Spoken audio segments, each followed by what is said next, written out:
Shadow of the Erdtree brings 8 new weapon types to Elden Ring, and one of them is the throwing blade. If you're looking to make this mid-range melee option your new main, or if you just want to add it to your arsenal, we've got you covered. This throwing blade build guide will turn you into a knife throwing machine. First things first, you need to unlock a throwing blade. This weapon category is unique in that there's actually only one of them in the game.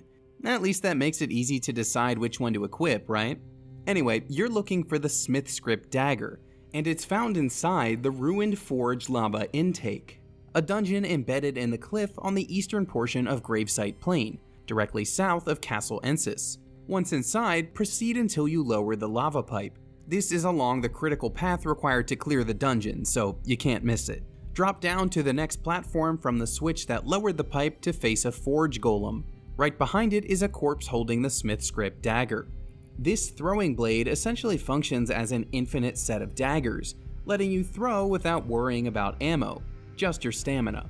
It's not a long-range weapon, that's still reserved for bows and certain spells, but it is very useful for mid-range combat, letting you pepper your enemies with piercing damage without getting too close. Plus, you can proc enemies without drawing the attention of the entire mob.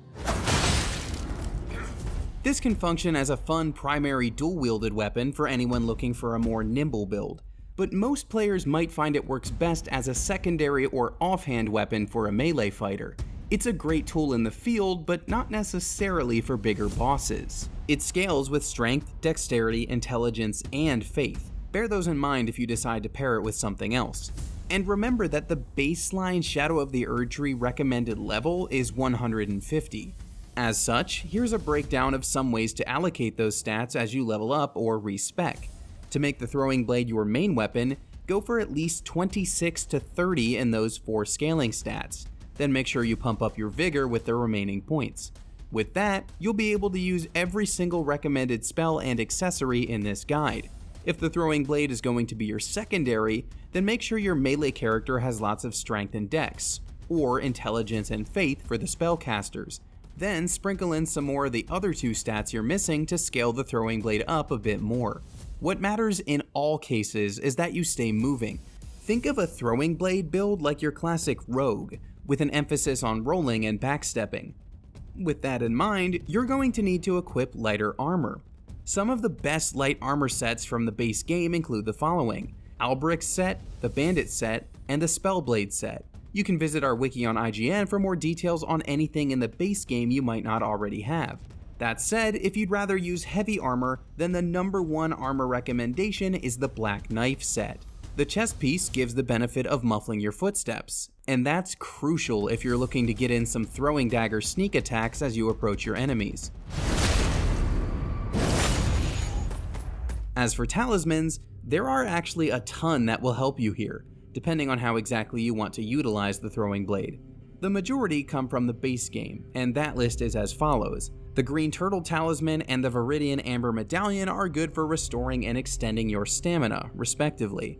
The 4 Heirloom Talismans, Star Scourge, Stargazer, Prosthesis Wearer, and 2 Fingers, raise the exact 4 stats that scale with the throwing blade. For stealth, you can use Crepus's Vial to muffle your footsteps, or the Concealing Veil to help you escape an enemy's gaze via crouching. Since the throwing blade is essentially a rain of daggers, you could also use the Winged Sword or Rotten Winged Sword Talisman to increase your damage with each successive hit. This is one of the best options for sure. Finally, you can improve your dodge using the Blue Dancer Charm or Crucible Feather Talisman. That's it for the base game. But there are a handful of great talismans added in Shadow of the Erdtree too. The first is the Fine Crucible Feather Talisman, an upgrade to the one we just mentioned. It further increases your backstep at the risk of taking more damage.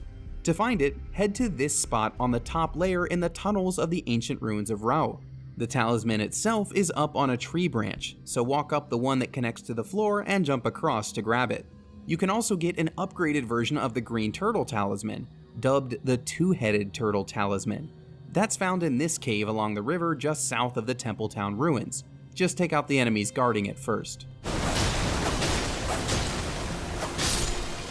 Finally, we recommend the Smithing Talisman, because it was clearly designed with the Smith Script Dagger in mind. hence the similar name.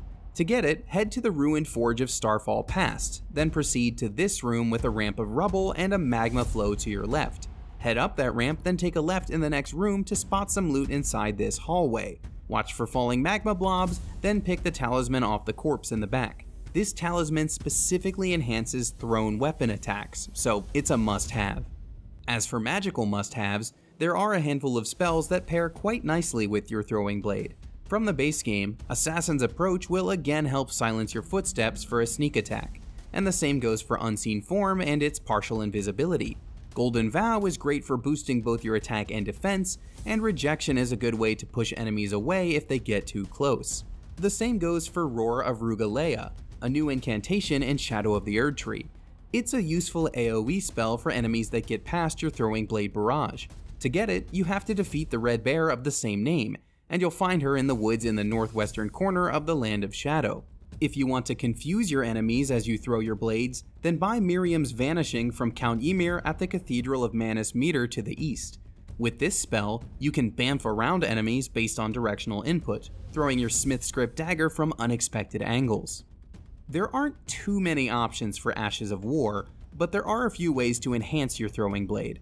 The default piercing throw causes your daggers to go right through enemies and hit more targets behind them. But the problem is that your enemies are rarely lined up all nice and neat like that. Scattershot throw is a better option for crowd control, and you can find it at this point at the Rao Ruins base. Ride to that spot on the map to see a teardrop scarab up on a pillar, throw a knife to knock it down, then defeat it to unlock the Ash of War. You could also add some extra elemental damage to your daggers, depending on what type of affinity you assign it with your Ash of War. For example, Flaming Strike, Thunderbolt, Hoarfrost Stomp, and Shriek of Sorrow will grant fire, lightning, frost, or occult damage respectively. Your other good option is to give yourself another tricky dodge maneuver, and Bloodhound Step from the base game will really do the trick. Use it to continue chucking daggers as you slip right past enemies with your invisible dodge. Finally, we have the Flask of Wondrous Physic, and since there are only a few new crystal tiers in Shadow of the Erdtree, there are really only two main ways to go here, using tiers from the base game. First, you could load up any combo of Strength Not Crystal tier, Dexterity Not Crystal tier, Intelligence Not Crystal tier, and the Faith Not Crystal tier to boost any of the stats that make the throwing blade better. Alternatively, you can use the Thorny Cracked tier to enhance your repeated throws, and the Windy Crystal tier for better dodge rolls. Even though there's only one choice for a throwing blade in Shadow of the Erdtree, there are a ton of choices about how to build out a character for this new weapon type. Whether you want to focus on the Smith Script dagger or simply add a new sidearm to your loadout, this guide has a ton of recommendations. You can find more build guides just like it right here at IGN.